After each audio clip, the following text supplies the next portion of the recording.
भाग्य में संतान है तो मांगो या ना मांगो, प्राप्त हो जाएगी। तो हमें निराश नहीं होना है, और अगर नहीं है तो हमें लगता है फिर प्रयास भी नहीं करना चाहिए। क्योंकि भागवत की कथा सुनी, आत्मदेव ने बहुत प्रयास किया तो फिर धुंधुकारी, फिर सर्वनाश लीला। तो हमें लगता है कि भगवान को अपना मान करके और जीवन उन्हीं के सहारे व्यतीत करे। और वास्तविक बात है कि देखो, पुत्र भी हो जाते हैं, अगर संतान भी हो गई तो कोई विशेष संतान ऐसी भगवत कृपा पात्र हो तो माता पिता को सुख देती नहीं। कलयुग है, आप देख लो, सब कुछ देने के बाद भी माता पिता को थप्पड़ खाकर जीवन व्यतीत करने पड़ रहे हैं। ऐसे घर हैं, माता पिता को घर से निकाल दिए गए। ऐसे पुत्र हैं, माता पिता को अनाथालय में छोड़ दिए गए, वो बैठे रो रहे हैं। ऐसे कितनी ऐसी घटनाएं। हमें लगता है 100 में कोई 10-5 ऐसे बच्चे होते होंगे जो अपने माता पिता को माता पिता मानकर पैर छूते हैं और वयोवृद्ध की सेवा करते हो। ने 80% तो ऐसे हैं जो अपमान ही कर रहे हैं। तो अगर संतान हो तो भगवान कृपा करके ऐसी दे जो धार्मिक हो, भगवत भाव वाली हो। और नहीं ऐसी दुष्ट संतान से तो संतानहीन बना रहना अच्छा है। तो हम ज्यादा संतान के प्रति भी ना सोचें, और अगर भगवान दे देते हैं प्रसाद रूप से तो उनको अच्छी शिक्षा दें। आधुनिक शिक्षा ही नहीं, आध्यात्मिक शिक्षा भी दें। आधुनिक शिक्षा तो बहुत बच्चों को मिल रही, आध्यात्मिक शिक्षा ना होने के कारण जहाँ विद्या विनयम ददाति वहां उद्दंड हो रहे, माता पिता का अपमान कर रहे। तो हमें लगता है भगवद आश्रित रहिए, शोक चिंता करिए मत। संतान हो जाती है तो जय जय श्री राधे, नहीं होती तो जय जय श्री राधे। उसके विषय में न सोचे फिर कि अगर संतान नहीं है तो हम कोई अभागी हैं, ऐसा नहीं है। हमारा मानव जीवन मिला है, हम भगवत प्राप्ति करेंगे। भगवान तो इतने कृपालु हैं कि देखो, जब भजन करके पुत्र रूप में मांगा तो दशरथ और कौशल्या जी क्या भगवान पुत्र रूप में आए, नंद और यशोदा जी क्या भगवान पुत्र रूप में आए, देवकी वसुदेव जी क्या भगवान पुत्र, कश्यप अदिति के यहाँ भगवान पुत्र रूप में आए। तो इसलिए हमें लगता है भगवान से प्यार करो, उनकी इच्छा होगी तो पुत्र रूप में आ जाएंगे, उनकी इच्छा नहीं है तो उन्हीं को मान लीजिए अपना, और वही निर्वाह करने वाले हैं। मान लो, संतों का कौन है जीवन में, और तो कोई था। तो अब जब जरूरत पड़ी, हजारों हाथों से प्यार कर रहे हैं, हजारों रूपों से नेत्रों से प्यार कर रहे हैं। भगवान के भरोसे रहे, जरूरी नहीं कि पुत्र नहीं होगा तो हमारा जीवन बेकार हो जाएगा, ऐसा नहीं। भगवान हजारों रूपों से प्यार करने लगते हैं। अगर हम किसी के कमेंट सुनेंगे कि वो हमारे विषय में क्या टीका टिप्पणी कर रहा है, फिर हम नहीं चल पाएंगे। हमको संत सदगुरुदेव शास्त्र सम्मत आचरण करने, दूसरों की बात सुननी नहीं, दूसरों को कटु वचन बोलना नहीं, दूसरों की अवहेलना करनी नहीं। समझ रहे हो? ऐसे बहादुर बनकर इस मार्ग में चला जाता है। दूसरे हमें सपोर्ट करें ऐसी आशा भी मत रखना। सतमार्ग का सपोर्ट कोई बिरला ही करता है, नहीं तो गिराने के लिए तो मिल जाएंगे, सपोर्ट करने वाले नहीं मिलेंगे। इसलिए हम किसी मित्र को सपोर्ट के लिए तो सोचे ना, भगवान और भगवान के जनों का ही सपोर्ट होता है इस मार्ग में। और बहादुर बनकर अकेले चला जाता है इसमें। जब तक शरणागति पूर्ण नहीं होती तब तक अवश्य में भोक्तव्यम कृतम कर्म शुभाशुभम, उस जीव को शुभ अशुभ किए हुए कर्मों का फल भोगना पड़ता है। और जब शरणागत होता है तब वहां ये सिद्धांत लागू होता है, पूर्ण शरणागत। तन वांग मनोभीर अमलई सुहम तय आश्रिता, शरीर से, मन से, वाणी से और अहम स्वयं से वो जब समर्पित हो जाता है तब उसके ऊपर भागवतिक विधान लागू होता है, कर्म विधान नहीं लागू होता है। वो नहीं तो जीव को फिर अवश्य में भोक्तव्यम कृतम कर्म शुभाशुभम। तो पहले शरणागति की तैयारी करो। शरीर से कोई चेष्टा भगवान के विमुख ना होने पावे, गंदी बात ना होने पावे। मन से कोई गलत संकल्प ना होने पावे। वाणी से कोई गलत वार्ता ना होने पावे। श्रवणेंद्रिय से कोई गलत सुने ना, नेत्रों से गलत देखे ना। अभी शरणागति की तैयारी करो पहले। ये तो अभी जो चर्चा सुन रहे थे शुद्ध ज्ञान की है, ये शरणागति भक्ति की चर्चा है।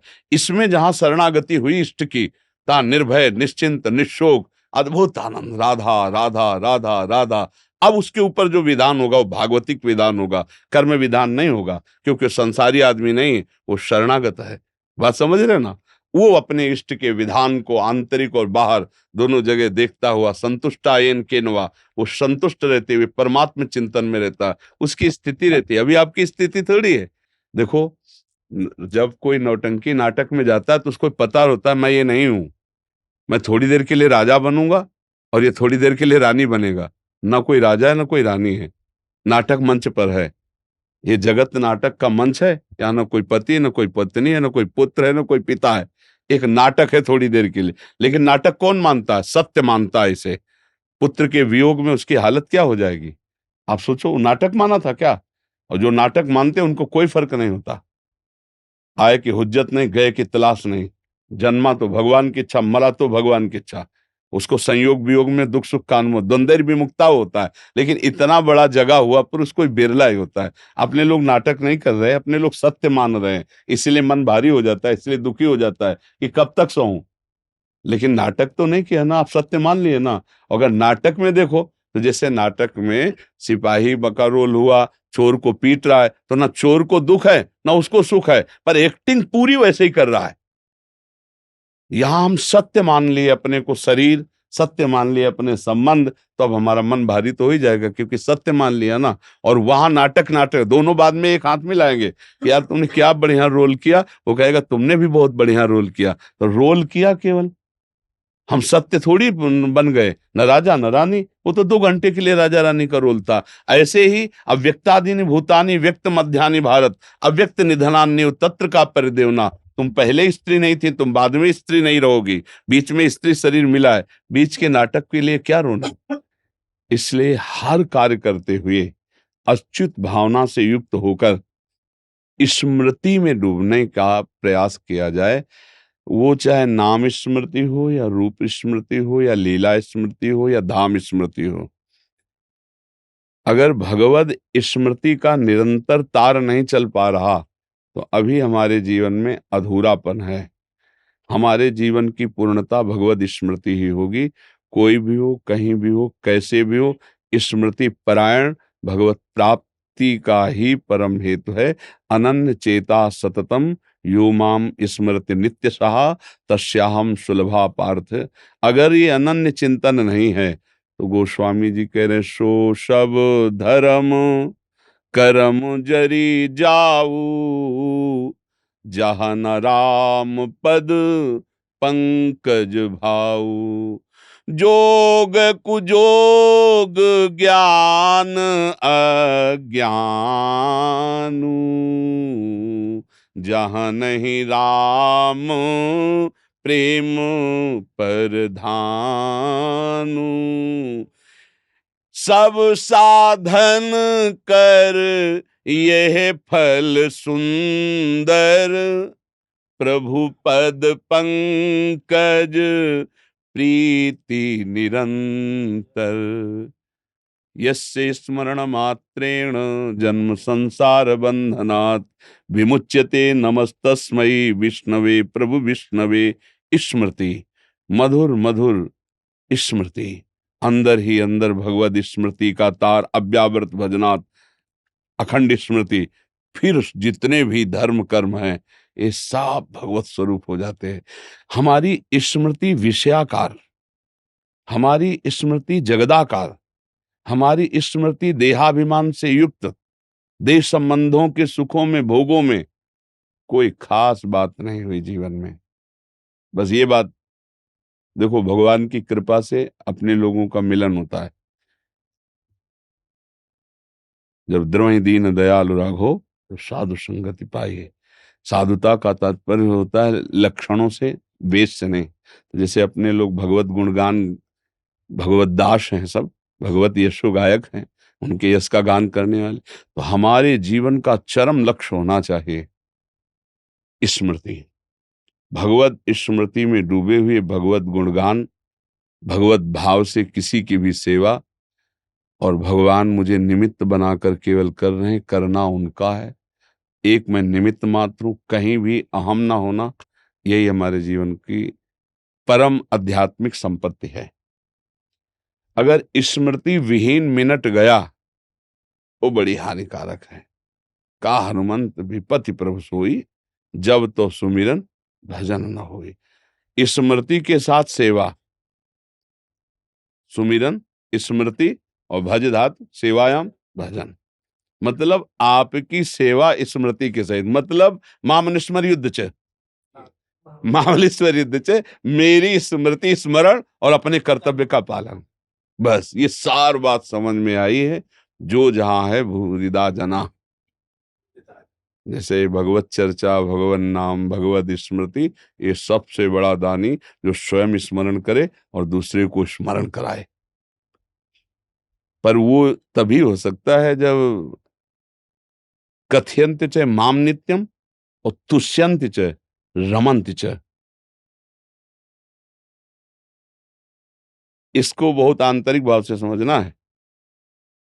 कथयन्ति च माम नित्यम, लेकिन तुष्यन्ति च रमन्ति च। उसी में तुष्यन्ति, जो बोधयन्ता परस्परम कथयन्ति च माम नित्यम, मच्चित्ता मदगत प्राणा बोधयन्ता परस्परम, तो कथयन्ति च माम नित्यम, मेरा ही कथन हो, और उसी में तुष्यन्ति च रमन्ति च। पर ये चीज थोड़ा हट जाती है। कथयन्ति च माम नित्यम ये तो हो सकता है, लेकिन तुष्यन्ति च रमन्ति च, इसमें अंतराय आ जाता है। धन, भोग, वासनात्मक क्रियाएं, अब कथयंचित माम नित्यम का रस नहीं मिल पाएगा। चौथी भगत मम गुणगन करे कपट तज, कथयन्ति च माम नित्यम तुष्यन्ति च रमन्ति च। तुष्यन्ति च रमन्ति च, ये हमें ध्यान, और यही है स्मृति। जब उनकी रूप स्मृति में, उनकी लीला स्मृति में, है, ये परमहंस संहिता श्रीमद् भागवत ना इतनी समर्थ है कि और किसी साधन की जरूरत नहीं। इसके 7 दिन में स्पष्ट प्रेत भगवत पार्षद बन के विमान में जा रहा है, ले जा रहा है। बस देख लो, प्रश्न हुआ गोकर्ण जी का कि कथा तो सबने सुनी, फल में भेद क्यों, एक विमान क्यों, सबके लिए क्यों ले आया? क्योंकि तुष्यन्ति च रमन्ति च नहीं थे ये। हाँ, हाँ, मनन नहीं था, मनन नहीं था। तुष्यन्त च रमन्त च ना होने के कारण, और इसने भूख प्यास सबका त्याग करके ये इसी में तुष्यन्त च रमन्त च, इसीलिए विमान इसके लिए आया है। अगली बार फिर तैयारी करो, तो विमान हम सबके लिए लाएंगे। और तैयारी की गई और विमान आया सबके लिए, और सब गए भगवत स्वरूप। श्रीमद् भागवत कलयुग में क्या, मतलब हर युग के लिए, क्योंकि भगवान की पावन चर्चा ना परम वरदान है। बस इसका सही ढंग से प्रयोग किया, जैसे औषधि है ना, उसको अनुपान के सहित प्रयोग किया है तो रोग में बहुत जल्दी लाभ प्रदान करती है। जैसे हमारा उद्देश्य भगवत प्रीति प्राप्त करना हो, और सुनने वाले का उद्देश्य भी भगवत प्रीति प्राप्त करना हो, फिर जो चर्चा होगी बड़ा रंग आएगा, बहुत रंग आएगा। नहीं, और जब हमारा पाप मोचन केवल होता है तो उसमें रमंत की बुद्धि नहीं होती है। वो केवल प्रवक्ता बोले और 7 दिन में दक्षिणा दे देंगे, पाप मोचन तो हो जाएगा, लेकिन वो भगवत पार्षद रूप नहीं हो। पाप मोचन करने का तो अमोघ उपाय है। जैसे कभी भ्रूण हत्या, गर्भ हत्या किए हुए गृहस्थ जन होते हैं, और हम कई बार सत्संग में बोले हैं कि तुम्हारी दुर्गति पक्का होगी, तुम खिलवाड़ मत समझ लेना। अब वो डर के, जैसे है भी कोई ऐसा, वैसी बात नहीं है, बहुत बड़ा अपराध है।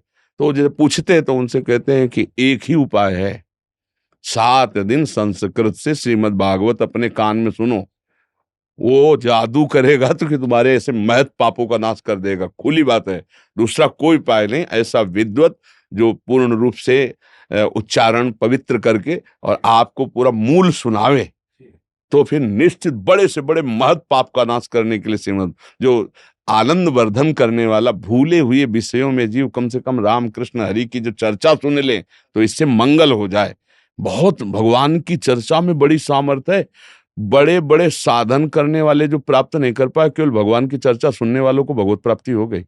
मथुरा के पड़ोस की बात कह रहे हैं, मथुरा के ब्राह्मण बड़ी बड़ी यज्ञ करने वाले थे और भगवान को भगवान नहीं मान पाए, और उनकी पत्नियां केवल चर्चा सुनती थी। वृंदावन की मालिनी पुष्प ले जाए, साक्षात भगवान की सेवा और साक्षात्कार दोनों कर लिए, और वो यज्ञ करते रह गए, धुआं घुटता रहा, लेकिन श्याम सुंदर की झांकी नहीं पाए, नहीं पाए। ये भगवान की चर्चा में एक विशेष महत्व है। रत्नावती जी ने कोई साधन नहीं किया था, पूरी वैसे ही रानी थी जैसे सांसारिक रानी होती है। उनकी दासी चरणों में बैठे बैठे हा गोविंद हा कुंज बिहारी, भाई ये कौन है भाई गोविंद कुंज बिहारी, वो ये भी नहीं जानती थे भगवान का नाम है। तो उनका रहने दो महारानी, अगर ये चर्चा सुनोगी तो ऐसा रोग है कि आपके चढ़ जाएगा, जीना मुश्किल हो। उन्होंने कहा नहीं नहीं, तू दासी मेरी और किसी और पुरुष का नाम ले रही, तो मुझे परिचय तो बता कौन है। तो बोले वृंदावन के ठाकुर जी का नाम है। और जो चर्चाएं शुरू हुई तो सिरहाने बैठाने लगी। फिर गुरु तो गुरु ही रह गए, चेला शक्कर हो गया, जैसे नहीं कहते। तो ऐसे रत्नावती भक्त भूप हो गई, मूड मुड़वा के, और ललकार दिया पूरे राज्य और अपने पति को भी कि अब तेरा अन्न नहीं खाऊंगी, तेरी होके नहीं रहूंगी। अब संतों की शेर छोड़ा गया, क्या क्या भक्त भूप हो गए। कोई और साधन नहीं, केवल भगवत चर्चा सुनने मात्र, भगवत चर्चा श्रवण मात्र से भगवत प्राप्ति। क्योंकि जब हम श्रवण करते हैं तो उसका जब मनन होता है तो एक एक हृदय के सब एक एक वृत्तियां पवित्र हो जाती है और भगवान का मधुर मधुर चिंतन होने लगे। चिंतन से ही भगवत प्राप्ति होती है।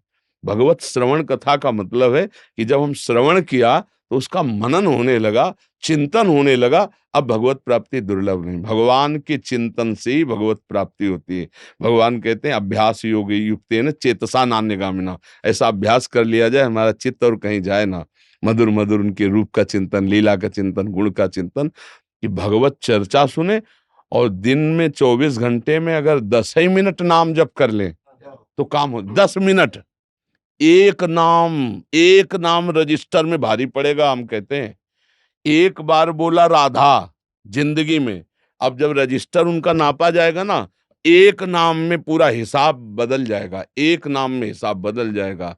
एक नाम त्रैलोक तारे, जो न ले सो जन्म हारे। एक बार रामकृष्ण हरि बोल दिया तो हमारा विश्वास है यमराज के रजिस्टर में उसका हिसाब ऊंचा होगा। बोले जिंदगी भर पाप किया, एक बार राम बोला है, अब देव हिसाब एक बार राम का। तो महावैष्णवाचार्य हैं 12 वैष्णवों में धर्मराज जी, वो जानते हैं महिमा। इसलिए समस्त पापों का मोचन और उसकी आध्यात्मिक उन्नति निश्चित है एक बार नाम लेने का। इसीलिए कहा भाव को भाव न खाल सहु, नाम जपत मंगल दिस।